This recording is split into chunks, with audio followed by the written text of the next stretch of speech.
Glória a Deus. Vamos combinar que se alguém ver essa luzinha verde aqui apagar, você faz assim pra mim na hora, tá? Aí eu aciono o outro ali. Não sei como é que tá a bateria desse microfone, mas a gente espera que essas mensagens atinjam quem está em casa, atinjam quem está nos seus lares. Deixa eu dar um testemunho para você antes de lermos a Bíblia. Pode abrir Hebreus 11, capítulo 11, versículo 30. Em 2021, desde 2020 que a gente transmite os nossos cultos. Desde 2020 nós começamos, na pandemia, a transmitir os nossos cultos. E ainda em 2020 nós retomamos os nossos cultos. Em 2021 nós trocamos de prédio. E lá em setembro nós tivemos o primeiro culto num prédio novo, grande, que nós tínhamos pegado.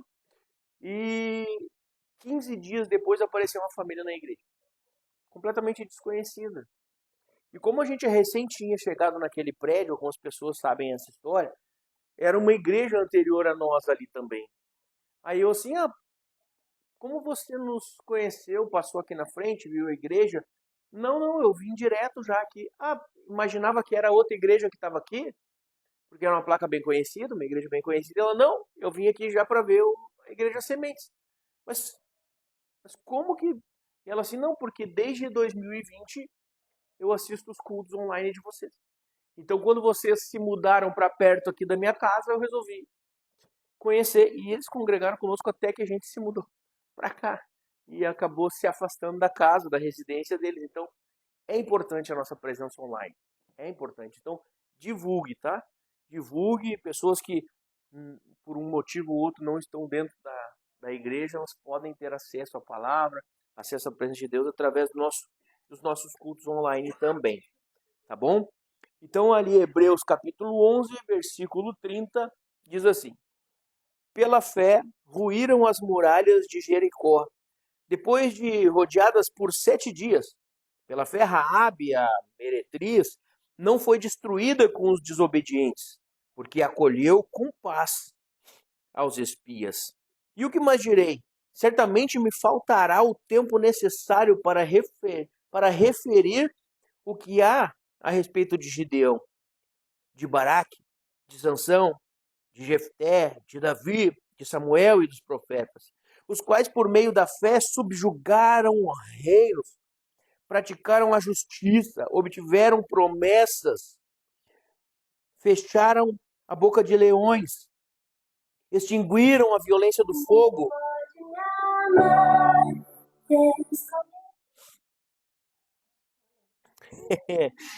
extinguiram a violência do fogo, escaparam ao fio da espada, da fraqueza tiraram força, fizeram-se poderosos em guerra,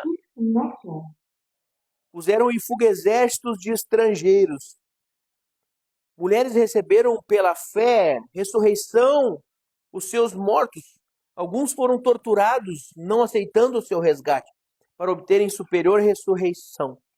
Outros, por sua vez, passaram pela prova de escárnios e açoites, sim, até de algemas e prisões. Foram apedrejados, provados, cerrados pelo meio, mortos a fio da espada. Andaram peregrinos, vestidos de pele de ovelhas e de cabras, necessitados, aflitos, maltratados.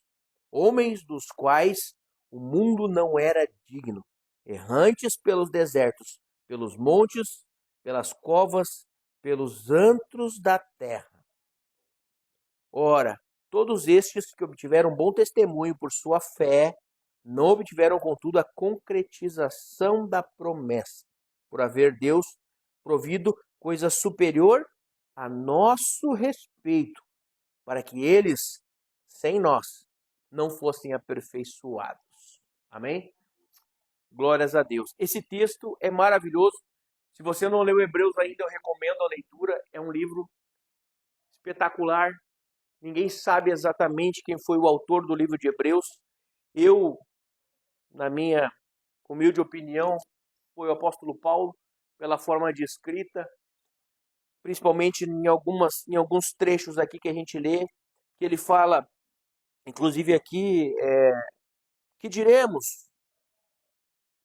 Mas o que eu direi? Então, a gente atribui isso no livro de Romanos, que ele fala que diremos, pois, em vista dessas coisas. Então, a linguagem, a expressão, a escrita é muito parecida com a dele.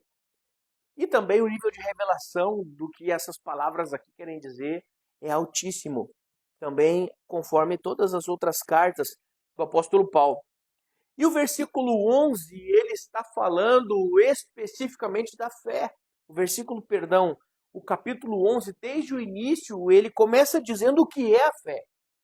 No primeiro versículo do capítulo 11, ele começa dizendo a fé é a certeza das coisas que nós esperamos e a convicção dos fatos que nós não vemos. Ou seja, ele trata como a esperança,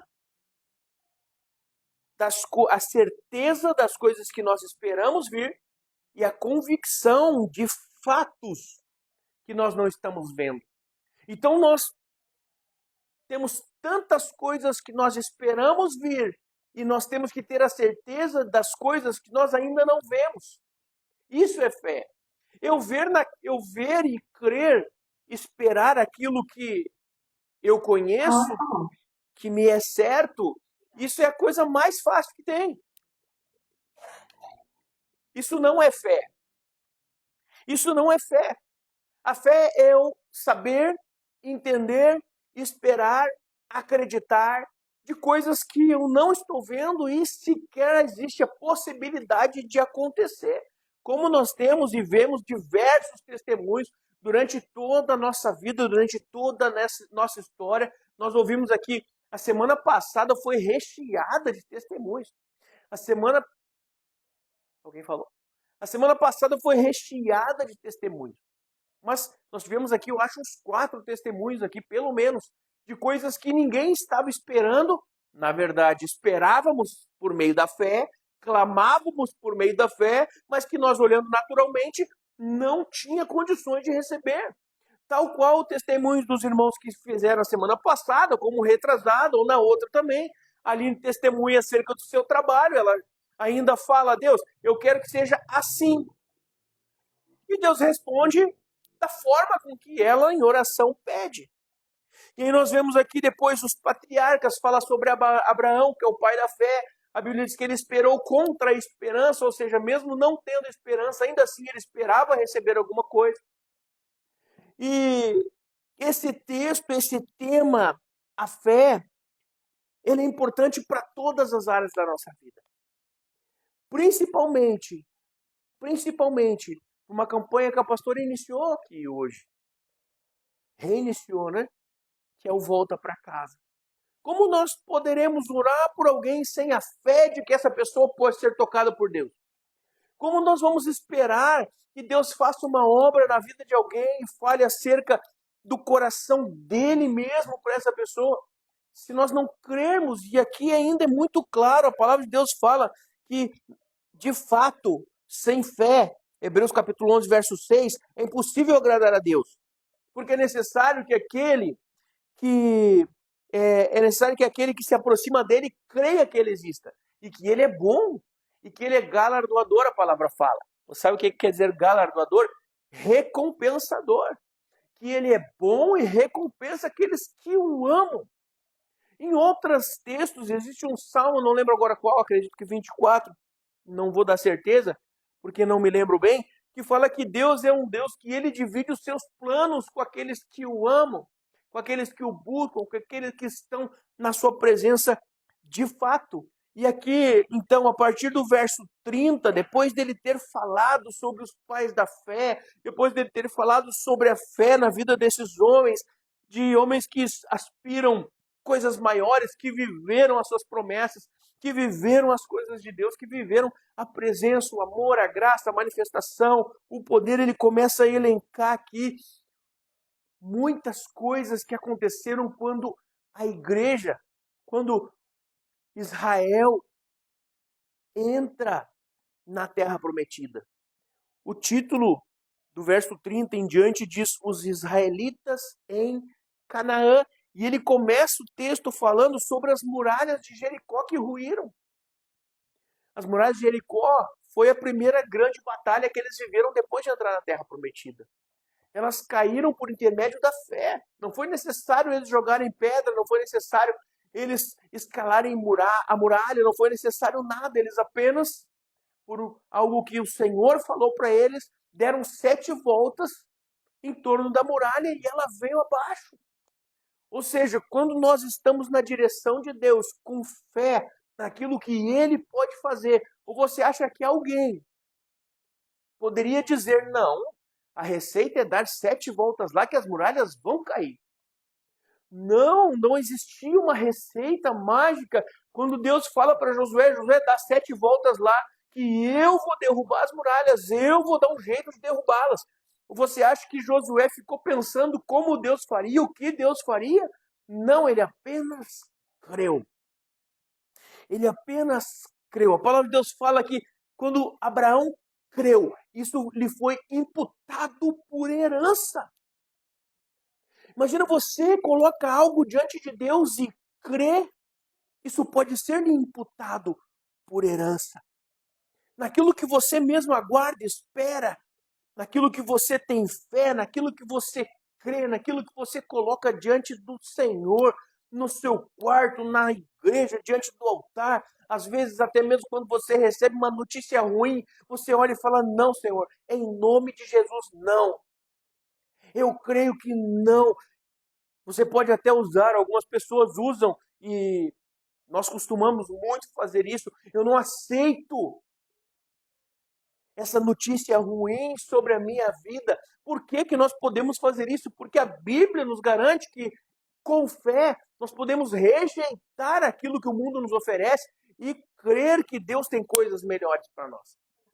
Deus tem uma vida melhor para nós.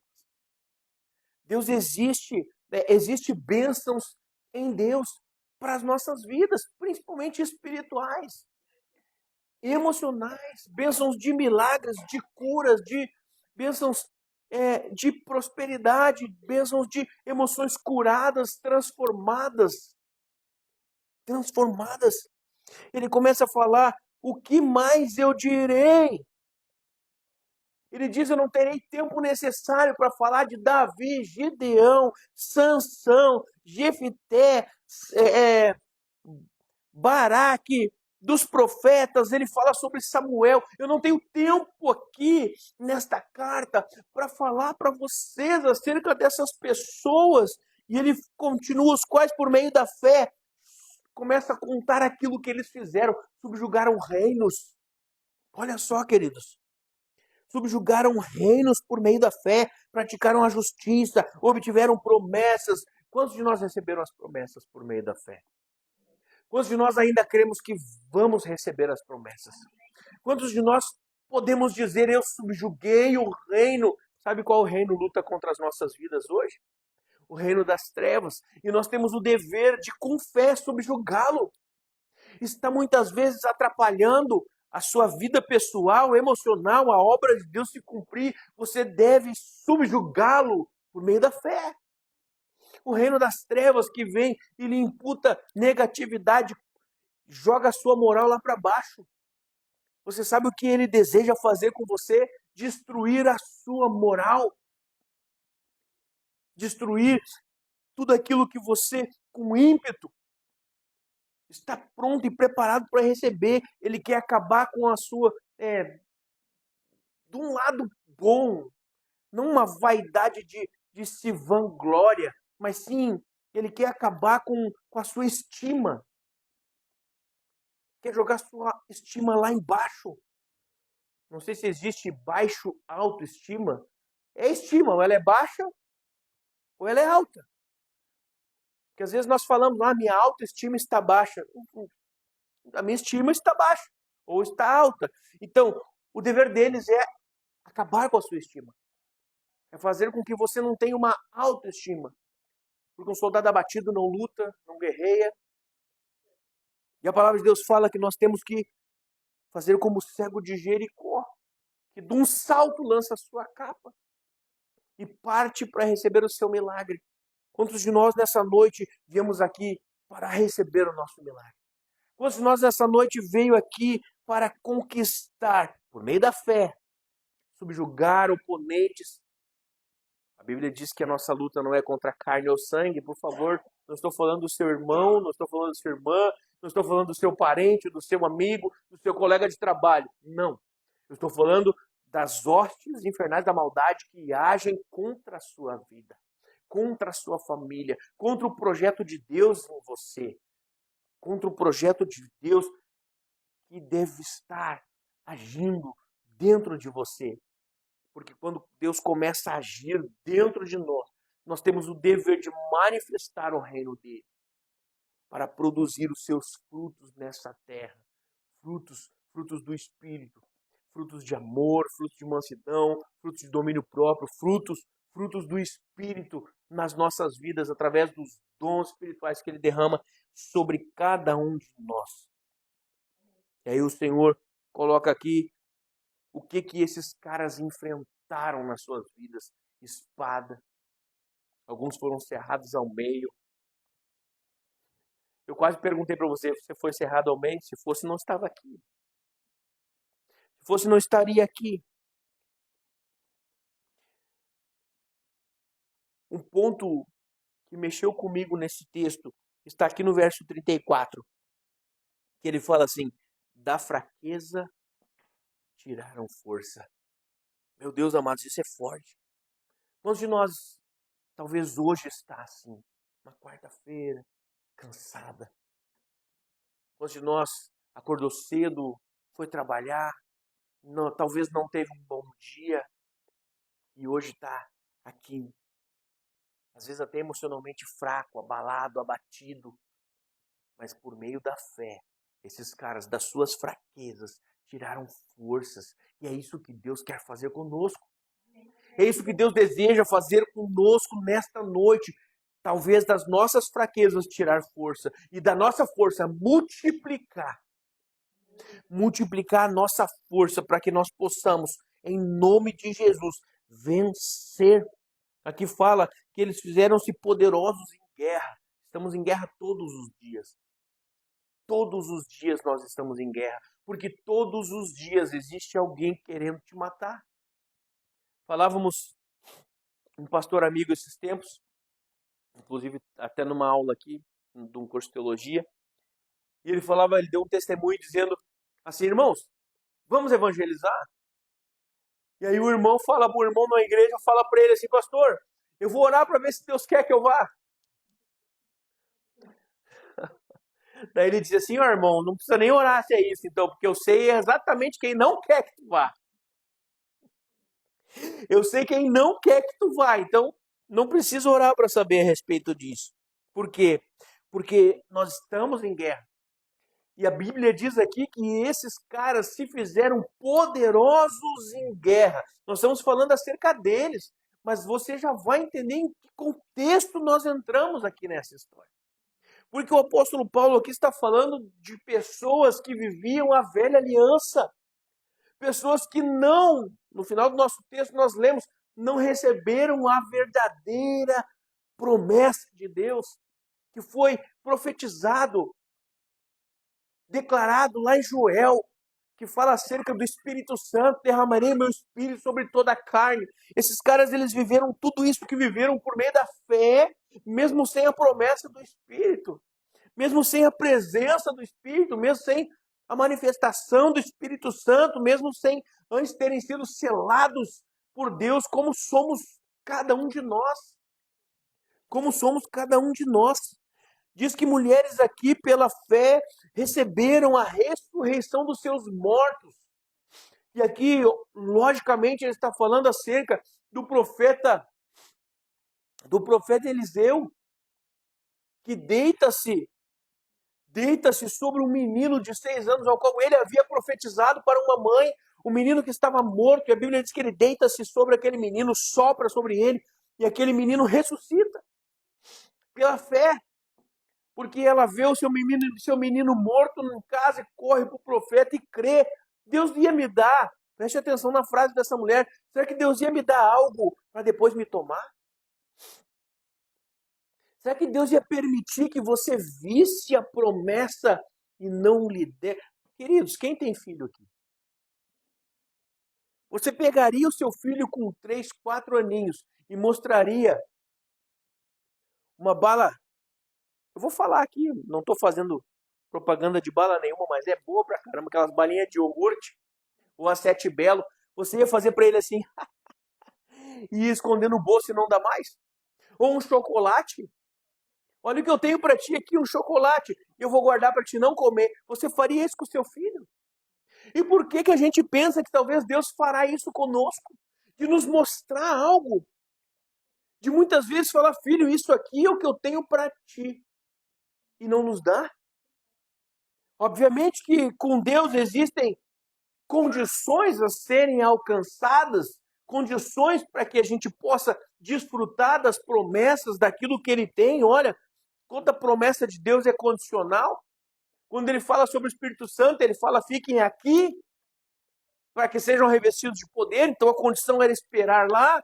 E algumas outras promessas que Ele faz, que todas elas têm as condições, os quês e os porquês. E conosco não é diferente. Nós vemos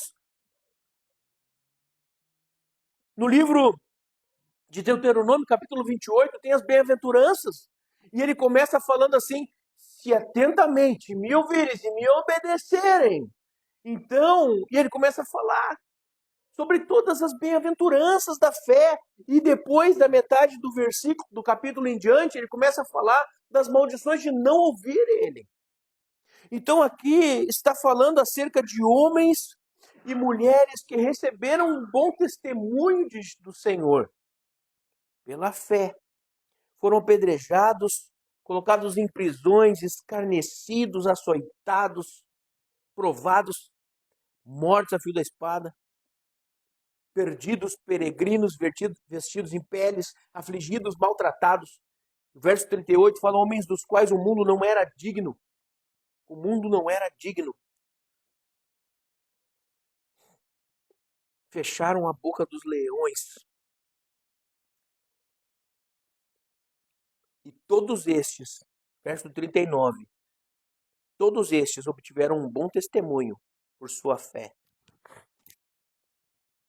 Não obtiveram, contudo, a concretização da promessa.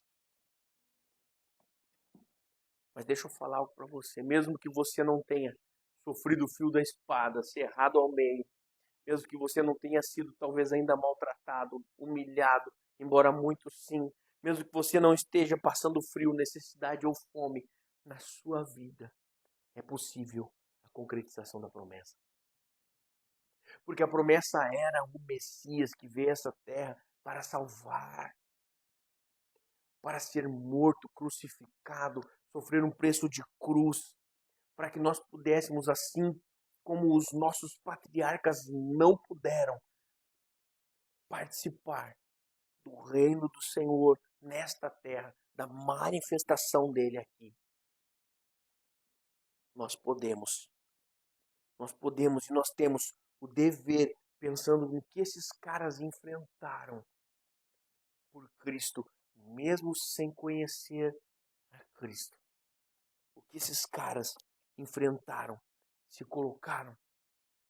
Aí nós vemos depois que não mudou muito do Novo Testamento para cá. Os apóstolos foram, todos eles não, quase todos martirizados. Quase todos martirizados. Mas eles viram se cumprir a promessa e quão grande obra fizeram através do Espírito Santo. Quão grande obra fizeram através do Espírito Santo. Pessoas, projetos ressuscitados, vidas transformadas, milagres, prodígios, maravilhas. Eu falei algumas coisas aqui. Todos nós, nessa noite, precisam de alguma coisa. Da ressurreição, de algum projeto que talvez estava morto, um ministério, uma vida, um casamento, cumprimento das promessas de Deus. Talvez até nós perdemos a presença dele, andamos fora, andamos longe, mas nessa noite nós podemos, porque pode nas nossas vidas se concretizar a promessa. E no verso 40 ele fala, por haver Deus provido coisa superior a nosso respeito. Você consegue entender isso, querido? Aqui, preste atenção. Quando nós falamos de Abraão, nós falamos o pai da fé, Abraão, Davi, o poderoso rei Davi, Samuel, o último juiz que andou sobre essa terra, Samuel, o profeta que ungiu a Davi, que ungiu o primeiro rei de Israel. Antes de Davi, claro, Saul. Porque tem que explicar, né? Porque senão vão sair dizendo, o pastor fala que Davi foi o primeiro rei de Israel. Aí nós vemos esses caras, esse texto, esse capítulo falando acerca dessas pessoas que nós sequer conseguimos nos comparar. Aí nós nos deparamos com um versículo que fala, Deus proveu coisa superior a nosso respeito, para que eles, sem nós, não fossem aperfeiçoados. Para que eles, todos estes que o capítulo 11 fala, você pode ver aqui, falar sobre Abraão, você pode falar aqui sobre Sara que deu à luz depois de velhice, você pode falar aqui sobre Davi, você pode falar aqui sobre Sansão, sobre Gideão, sobre cada um deles. E a Bíblia diz que para nós, Deus guardou coisa superior. Para nós. Para nós. Para mim, para você. Deus guardou coisa superior. O que seria isso? Senão a presença do Espírito Santo. O que seria isso senão a manifestação do próprio Espírito de Deus nessa terra?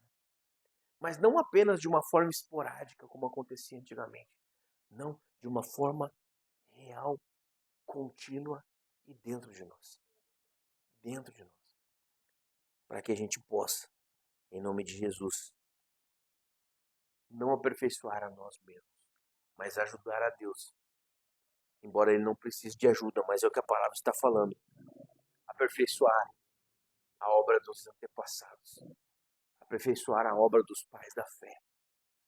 Porque se eles, sem o Espírito Santo, fizeram tantas coisas, quantas mais coisas nós poderemos fazer? A partir do momento que nós crermos e aceitarmos o nosso chamado.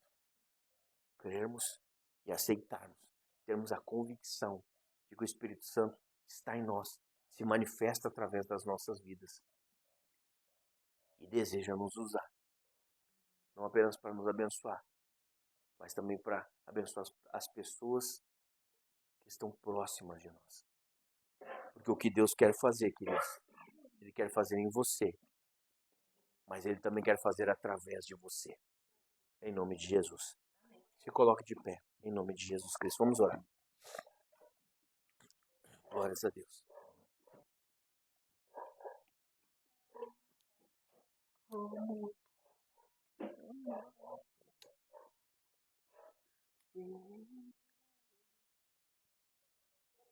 Power on. Pairing.